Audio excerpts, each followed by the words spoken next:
கர்த்தராகிய இயேசு கிறிஸ்து நாமத்திலே உங்கள் அனைவருக்கும் வாழ்த்துக்கள்.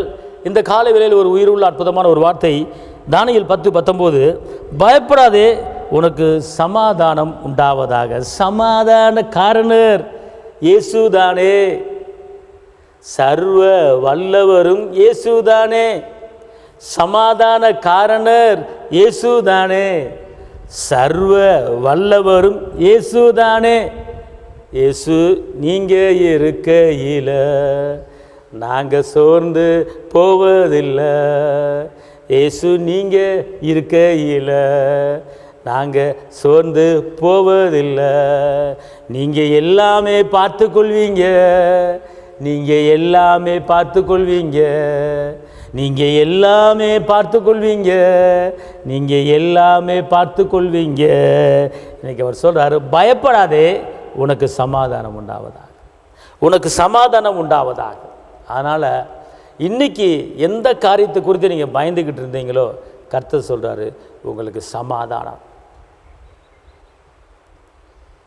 அதாவதுங்க, இயேசு உயிர்த்தெழுந்த உடனே பூட்டின வீட்டுக்குள்ளே வந்து சொல்கிறாரு, உங்களுக்கு சமாதானம். சீசர்கள் பயந்து கொண்டு இருக்கிறாங்க.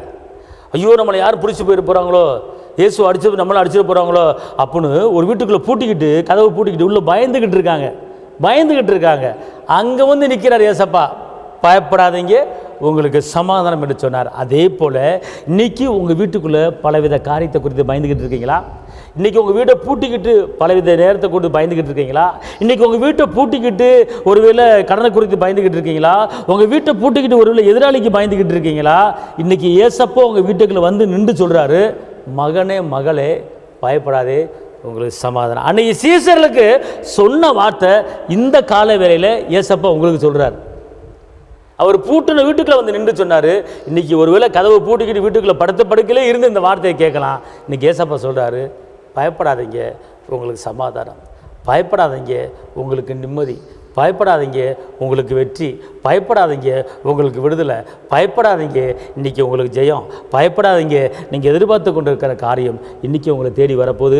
ஏசப்பா பெரிய காரியத்தை உங்களுக்கு செய்ய போகிறார். அல்லேலூயா சொல்லுங்கள் பார்ப்போம். வாய் திறந்து அல்லேலூயா சொல்லுங்கள் பார்ப்போம். சிரிச்சிட்டு சொல்லுங்கள் பார்ப்போம்.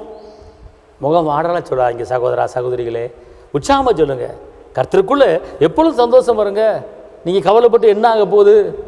உங்கள் சரீரத்திற்கு ஒரு முழத்தை கூட்ட முடியுமா, குறைக்க முடியுமா, தலையிருக்க முடியும், வெண்மையாக்க முடியும், கருப்பாக்க முடியும்? ஒன்றும் செய்ய முடியாது. நான் கவலைப்பட்டு ஒன்றும் ஆகப்படுது.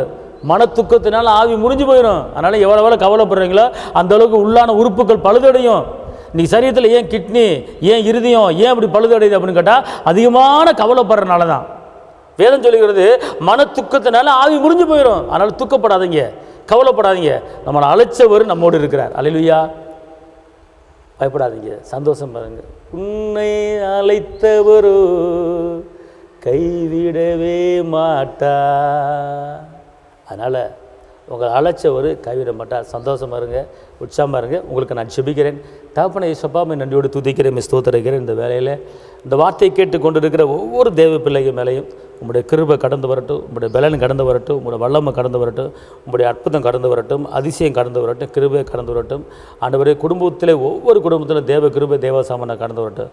இந்த நாளை ஆசீர்வதிங்க. இயேசுவின் நாமத்தில் பிதாவே, ஆமென். கர்த்தர் உங்களை ஆசீர்வதிப்பார். தேவனுக்கு மகிமை. ஹல்லேலூயா.